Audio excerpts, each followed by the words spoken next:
Hi there, good evening. I'm kicking off this week with another live with Ghalia, and I'm still concentrating on this exciting topic relating to sustainability. This evening, however, I will be joining with Ivan from Serbia to talk about sustainability from a design perspective. Ivan has been actively promoting content related to sustainability and inciting brands to think of ways to better communicate themselves. But I'm not going to be talking a lot about that. I will try to connect with Ivan and kick off the conversation. I would like to remind you that all of the previous Live with Ghalia chats are available on IGTV and on YouTube. You are welcome to subscribe to the YouTube channel to have access to all of the previous chats. And I always look forward to your messages and requests if you have any to talk about specific topics related to retail, marketing, or others.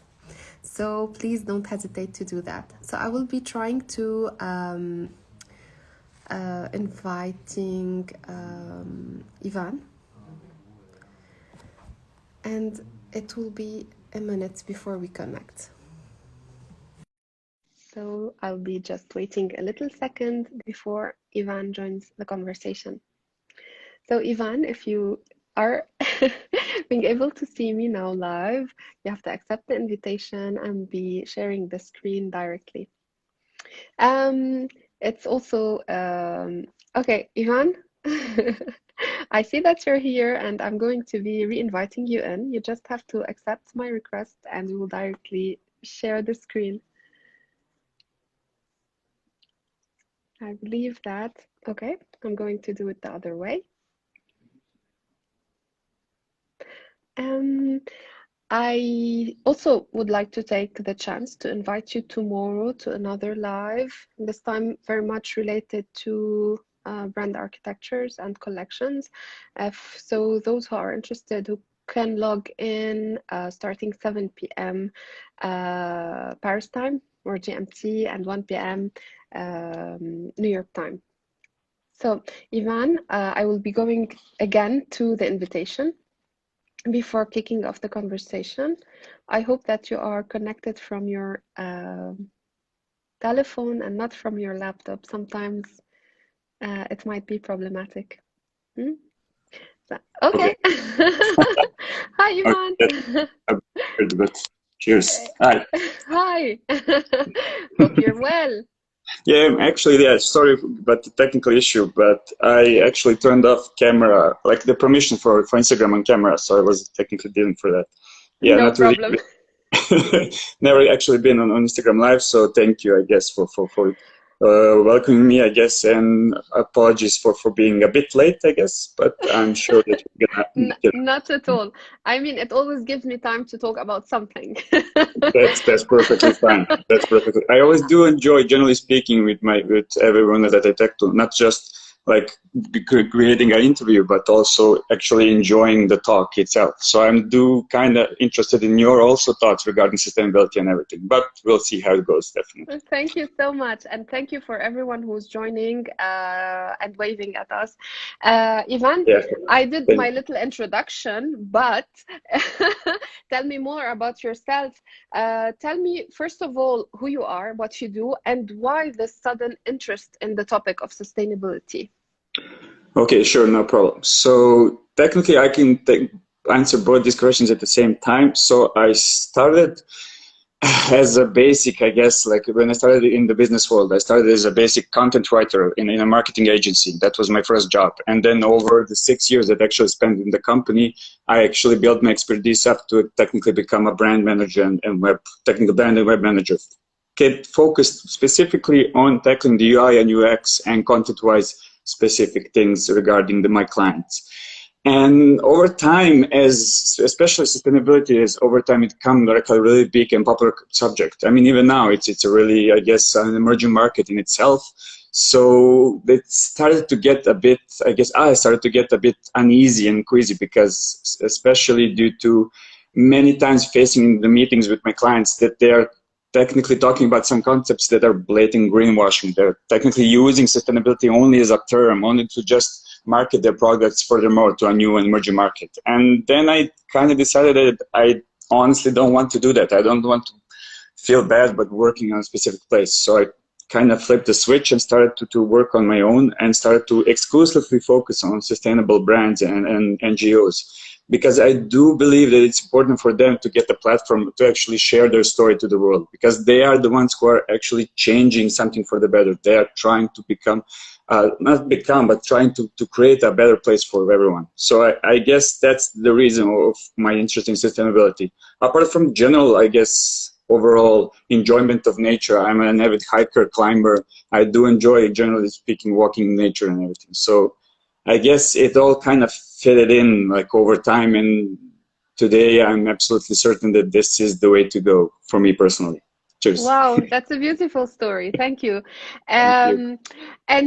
And you evoked like very important concepts earlier related to this idea of greenwashing, or sometimes like we have the tendency to see brands using some terms that might excite us customers to sell more, but actually we're not doing any good or not contributing to any of the good for the planet. So on your page, you spend a lot of time, and we can see that, into developing content that is very much informative and very much responsible and related to many aspects of that topic. That is true. Tell us more about that, about this content, how you create it and how you curate it, and how the page became what it is right now. Yeah, sure. I mean, honestly, I never even thought about it that way, but now that you actually mention it, I'm kind of glad that you're actually noticing the little things and anything that I'm. The whole point of my page is to actually educate, because the whole, generally speaking, Instagram, or technically social media, I do believe in the mantra to share to receive. So in order to actually help someone, I need to actually share my information, my personal expertise and knowledge that they can maybe use, and then help them back forth. So regarding my specific Instagram posts and everything, I truly believe that sadly most of companies are generally using these terms just to promote their own specific agenda, like eco-friendly, sustainable. It's all kind of just meaningless terms if you're not actually doing anything regarding them. Right. So due to that, I'm constantly writing texts. I'm actually publishing on Medium, and also, of course, reposting on Instagram about technically how can you actually tackle these specific subjects, how your brand can actually tackle these things and become a bit better version of themselves.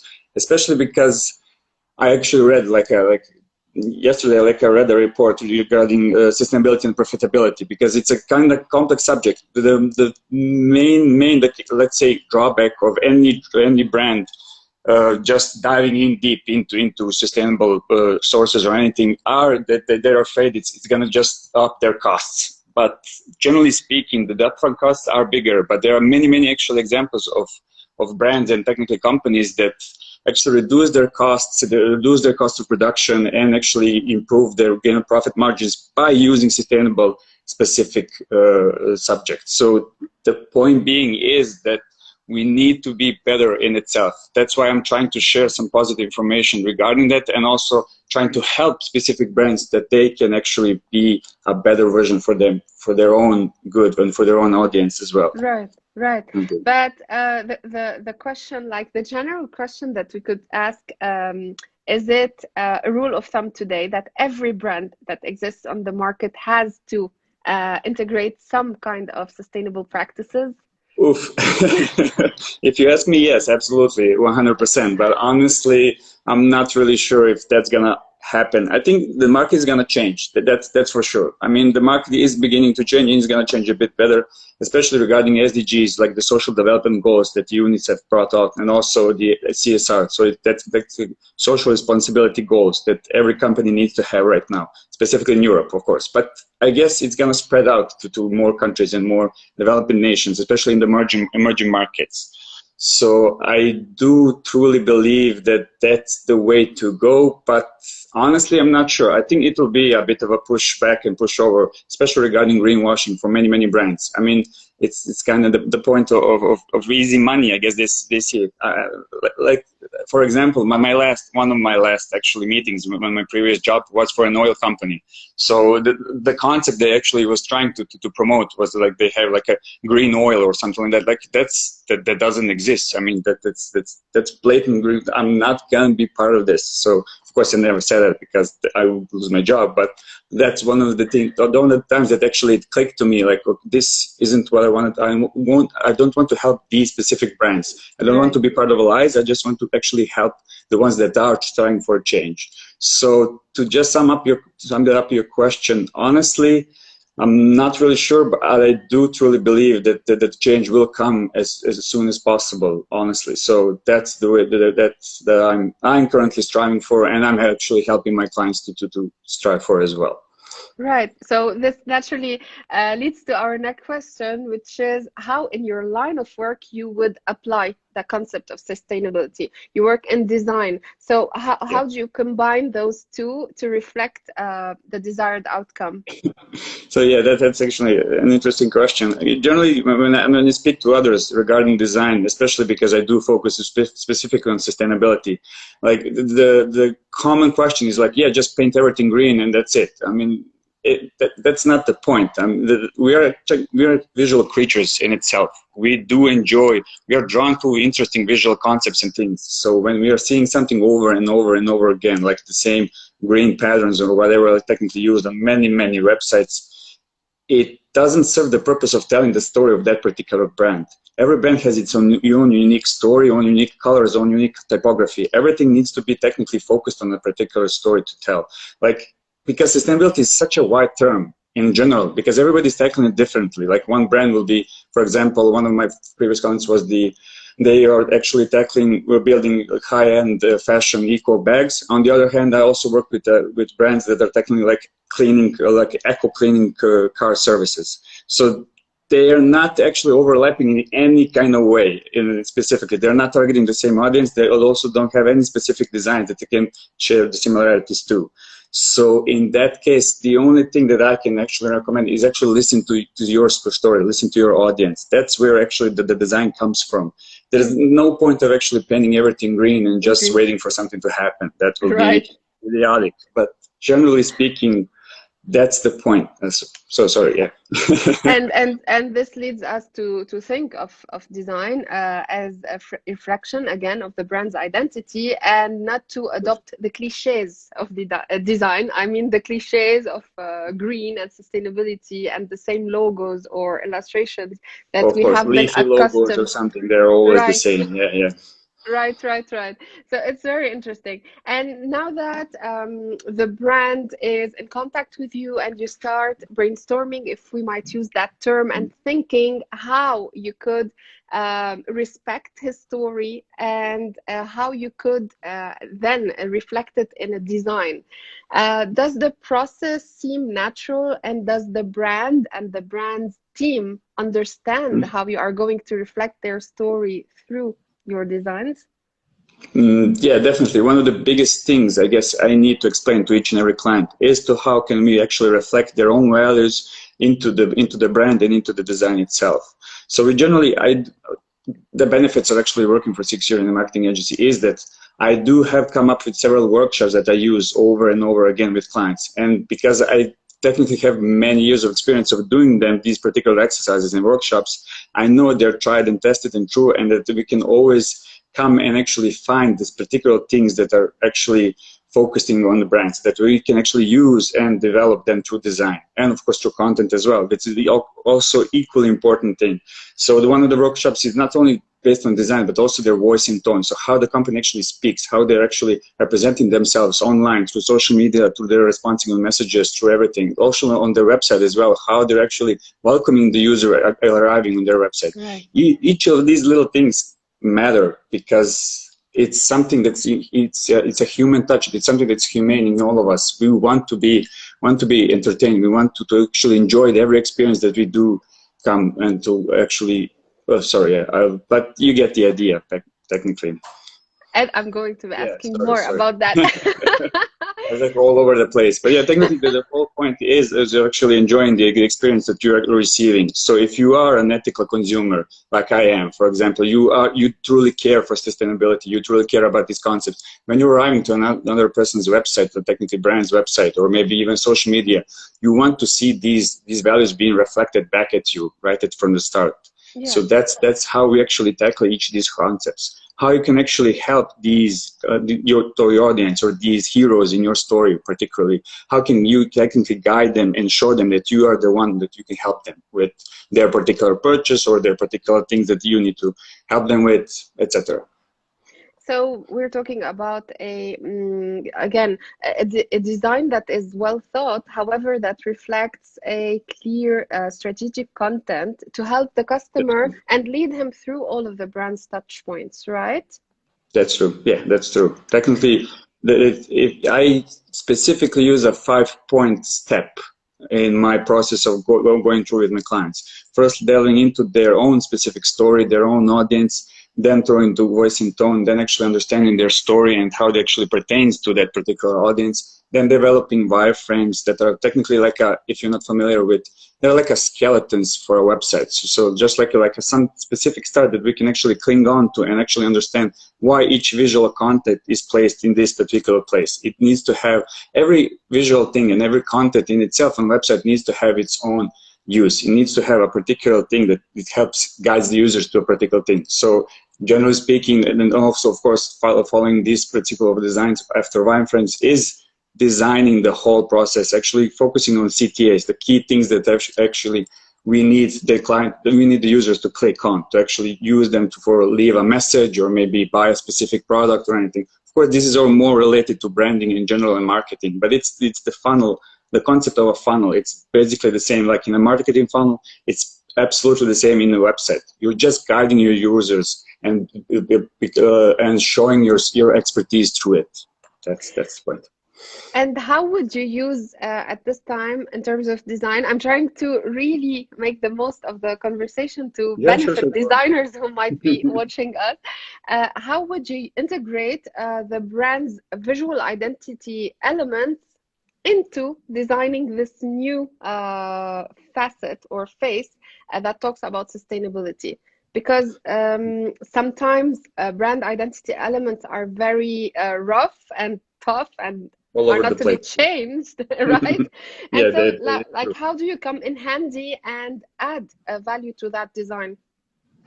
So the key thing is to understand what needs to be changed and what needs to be left alone. So the first thing that we're actually, when we're starting on our workshops and actually delving deeper into their own story, is that what's the inherent value of your brand? What's the key thing that your brand is actually showcasing to the world? What we need to keep, and that from there we can build upon let's say another sustainable story. But generally speaking, regarding sustainability and applying it to a design, it doesn't need to be like a specific, I guess, a section or an object of a particular brand value or technically brand design. It just needs to be incorporated into the particular values that brand already has. That's the point. Generally, many designers do struggle with this because when they talk about sustainability and talk about, you always think about like color green or like leafy, generally logos and everything. Like, we need to stick this, we need to stick because our audience loves this. No, the audience already are familiar with the brand. They know what their values are. We just need to elevate that on a higher level and showcase that the sustainability is also part of the brand, not just like the key thing of it. It's just another section that they show that the brand itself cares about their audience, cares about their own processes and productions, that they can actually showcase this to the world. Right. Okay. I'm also intrigued to know if there are different practices in terms of portraying sustainability or eco-friendliness, for example, between startup brands and mature brands. Or if this applies also across industries. For example, you have talked about the oil industry, maybe the fashion industry, or other services or humanitarian industries. So how this concept applies in different industries and at different levels? Yeah, it is kind of hard to actually wrap everything around it, because like I said, the whole concept of sustainability, that's just a principle. It's technically just a guiding line for you to actually take. So it's not that sustainable, like being sustainable is different for each and every brand. It technically delves into much deeper things that are not inherently connected to every one of them.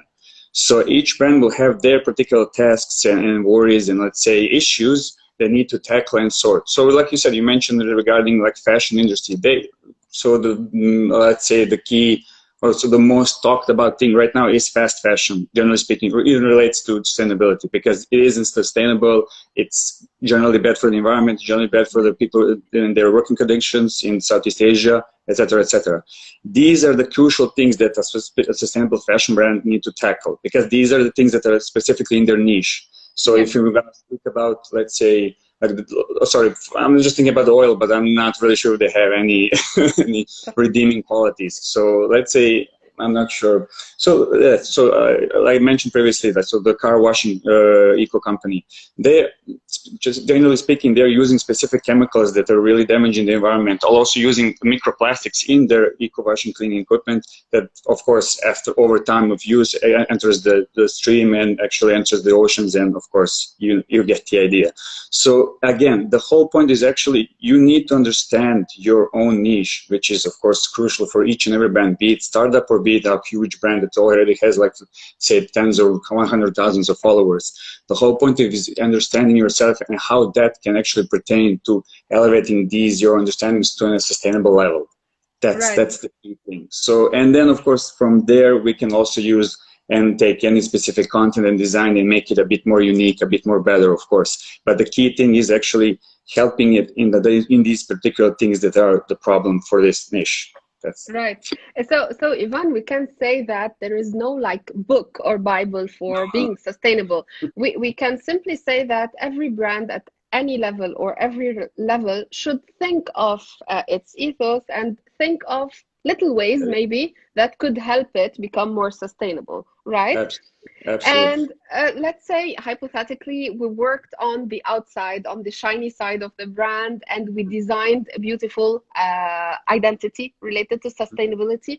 How does this apply on other aspects that could be more tactile to the brand?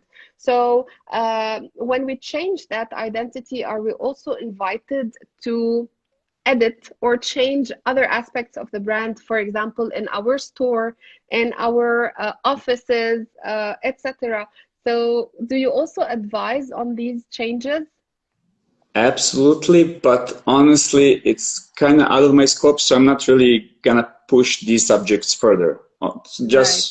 So it's just not my expertise. But generally speaking, yes. So for example, if a company wants to go through a specific sustainable way, one of the, let's say, easier ways of being sustainable is to minimize their specific waste, internally or externally, being like minimize waste in their production, minimize waste in their office use, or something like that. So that's like basic things that I always recommend to each one of my clients. It's something that each one of us can do and will need to do to, let's say, focus on more prepared for a sustainable future. But apart from that, changing shops, that's something that's actually really interesting. I do believe that would be amazing to see, honestly, like just completely transforming some specific visual identity to a sustainable one. But I'm not really sure that I'm the best possible person to answer that. I'm purely a designer of digital, so I'm not really sure, honestly, if I can actually recommend any architectural things. But generally speaking, if your key audience is based on ethical, let's say ethical consumers or consumers that do care about the environment, moving forward visually, and of course, even regarding your stores and anything, moving forward to that direction will always provide a benefit because it creates a much stronger connection between you and your audience, of course. Yeah. So on that level, I absolutely recommend, definitely. But again, like in each specific case, in a specific brand, you need to first understand your audience and their specific needs. How far do you think we are as consumers and brands close to being sustainable in our practices? Oof. That is a good question. Honestly, I think we're just starting. I guess the issue of tackling these kind of subjects is because you always want to learn more. You always want to go a bit deeper and understand a bit better. And then when you do, you understand that there's so much more potential for us, generally speaking, regarding sustainability, regarding the sustainable practices in itself. So due to that, I'm honestly thinking that we are just starting as a let's say, like the concept of ethical consumer is a new one. We 20 years ago, that's not a word that actually existed in the English language. That's something that's actually new, even though greenwashing as a term exists over 30 years, but that's a different problem. Generally speaking, we are just starting to actually focus a bit harder, I guess, a bit more focused regarding specific initiatives, like I said, like SDGs and everything that the EU are currently doing, something to actually push forward each and every company or brand into this sustainable direction, because it benefits everyone. The whole point of sustainability is to be circular. Everything is connected, right? From the basic sustainable materials that you're using to build a specific thing, right above to actually thinking about the reducing waste of your product when it's cycled, because everything needs to be recycled and over and used over and over again. So on that case, I think we're just starting to change, hopefully, I do believe, and that we'll see a much, much bigger market generally opening up for different innovations and different little brands that can use this opportunity to create something unique and something interesting that actually helps the planet and also helps them as well as a brand, of course. Right. Okay, thank you. That's really interesting. I mean, I have been talking to many professionals working on different aspects of sustainability, and it's true that the conclusions that we could draw that we are starting to take that road, but we're far from the objective. Absolutely. It's true.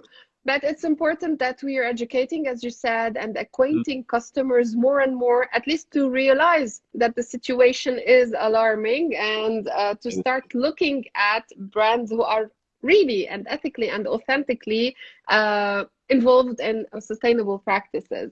Now that a brand has developed an eco-conscious image, and now it has started to communicate on sustainability, how much time do you believe that a brand should need on social media or other media actually to I don't know if we can say a brand or mark or implant this idea in consumers' minds? Interesting question, honestly.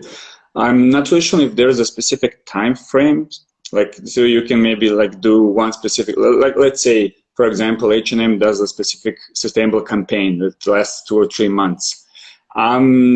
Which they actually have done previously. I'm not sure if that actually left a mark on their specific audience. Look, okay, H&M is now sustainable. I'm pretty sure that everyone is aware they're not. So generally speaking, it depends on where the brand is in its cycle. If it's a startup or something that it actually is going through, let's say, these infant phases of developing their own brand, it's much easier to actually connect the sustainable aspects to their own particular story. But speaking, if they all have over 10 or maybe 15 years of experience, it's kind of difficult to actually envision and engulf the whole brand into this new, let's say, specific, I lost the word, but yeah, the new specific, I guess, idea that is actually the brand plus the sustainability.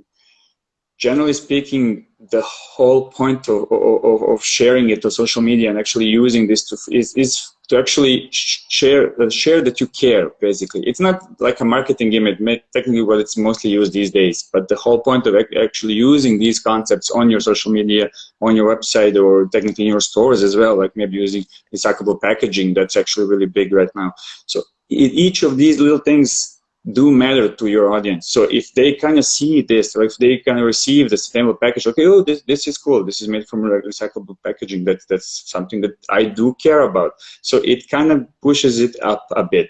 But given it a particular time frame, I'm not really sure if there is one. It's generally speaking, brands are difficult to actually change fully. It's a living thing, technically constantly evolving, like we are, like personally as well. So we should inject it into our culture, actually, and keep doing it. speaking, yeah, or that's maybe exactly.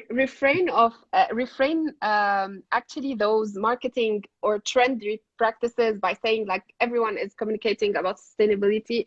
Let me do that this season, and then I forget about it. So Yeah, true.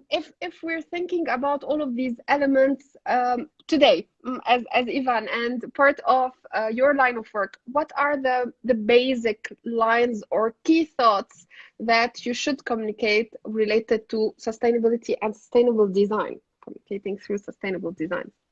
To your audience, I presume, like Yes. from a brand perspective. From your perspective, right? Yeah, it'll be too long of an answer, honestly. So the key thing regarding these specific when you're introducing a new concept, the key thing is to actually not like there are two main issues that I found in my work. One is technically over delivering, and the other is actually fearing for your own, I guess, not actually doing enough. So technically, on the first specific thing, many brands do over deliver their own message. They try their hardest to put all the fancy buzzwords like this is eco-friendly, all natural, sustainable, da da da. If that doesn't mean or actually doesn't connect to any particular thing a brand represents, it's Don't do it. yeah, technically it's great. Don't overdo it. I'm figuring if I should say greenwashing, but it is kind of greenwashing, honestly, because it is misguiding your audience to Right. to a certain degree.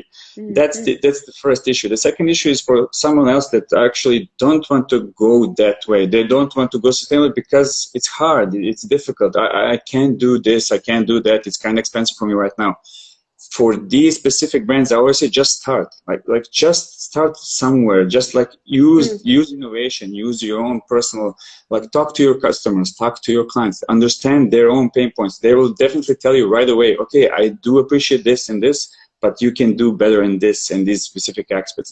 It's kind of easy, specifically getting for retailers. Like you can always use sustainable packaging. I guess we're finally getting to actually ban and single-use plastics and remove them from our lives. It's hard. I am sure it's gonna last a while, but we're finally getting to the general public that is something that we need to get rid of.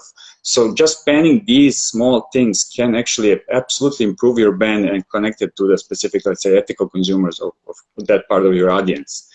So these two things are the most, I guess, two issues that I'm generally tackling with my clients. It's the messaging part that it's mostly the issue, generally speaking, because it's difficult to actually define how are you actually tackling sustainability. It is a complex process because every process is unique. Like I said, like a brand designer of bags will have their own sustainable issues and complex things that need to solve comparing to other specific brands. It all depends on the niche. So technically speaking, the only thing you need to do is use clear jargon, clear, honest and direct words and honest and messaging so that every customer and every audience that are reading that on your social media, if it's a new promotion or generally speaking on your website, they are fully aware that what you're doing is specific, unique, and relatable to your brand. You're not saving the world. You're just making it a bit better through your own brand. Right. That's the Wow, that's a beautiful message. I mean, like we're inviting everyone to be realistic and to take baby steps, That is but at true. least That is true. start engaging into the process. Yes. Ivan, Every bit helps. Yeah. sorry, Yes. did we go through like the entire process of questions that we were meant to discuss today? Is there anything else that you would like to add to the conversation? Yeah, sure. I mean, generally, I do appreciate you inviting me and calling me about a subject that is absolutely dear for my heart. I mean, generally speaking, I started this journey 4 or 5 years ago, and it's been an amazing journey in itself. I've met so many different and interesting people, different companies and brands that are definitely striving to make the world a bit better, like I said in my previous sentence. So the whole point of generally, like for me personally, when you do go and start to actually understand and educate yourself regarding sustainability and climate change and everything, you do start to feel a bit worried regarding the world in general, like the planet, and how we're actually abusing it and not actually using it in a purposeful way. But seeing that there are many good people out there that are trying their best to make a change, that's something that warms my heart, honestly. That's something that that's why I'm actually doing this today and actually pushing it even further as much as I can, because I do truly believe that these kind of brands, these kind of people need a platform for their own, to actually show their unique message, show their own story to the world. That is something that needs to be heard. It needs to actually be injected, like you said, into the mainstream, into the popular subjects, generally speaking. So honestly, thank you, thank you. I'm saying hi to everyone on the chat, and I hope I didn't bore you to that with my ramblings regarding sustainability and greenwashing. But generally speaking, thank you. That's the whole thing I wanted to say. It's I who thanks you, really. I'm so happy that we got to do this. And thank you, Hiba, for connecting and for staying long. Ivan, how can we get in touch with you if someone is interested in going offline and contacting you? Yeah, sure. You can always reach me on my email or my website. So my website is greentogether.design. So like I said, messaging is everything. My general message on my website is we're all in this together, which I truly believe in, because we're all Okay. connected.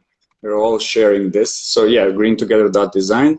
And also you can always reach me on my email. So hello@greentogether.design. And Instagram is always a blast. I do actually enjoy communicating with people on Instagram. They're always sending me specific things regarding greenwashing, which is, I guess, not really pleasant to look at 8 in the morning, but it is kind of fun, I guess. Thank you so much, Ivan. And thank you No problem. everyone for joining this evening. For those who joined a little bit late, the chat will be available on IGTV and later on YouTube, and we'll be resharing that on the stories. Thank you so much, Ivan, for this beautiful Thank you. Thank you conversation, and so much. hopefully we meet soon on other topics and beautiful occasions. Definitely. And live, hopefully, as well. Yes, of course. Thank Cheers. you so much. Have a great evening. Likewise. Take care. And goodbye Bye. to the chat. Bye bye.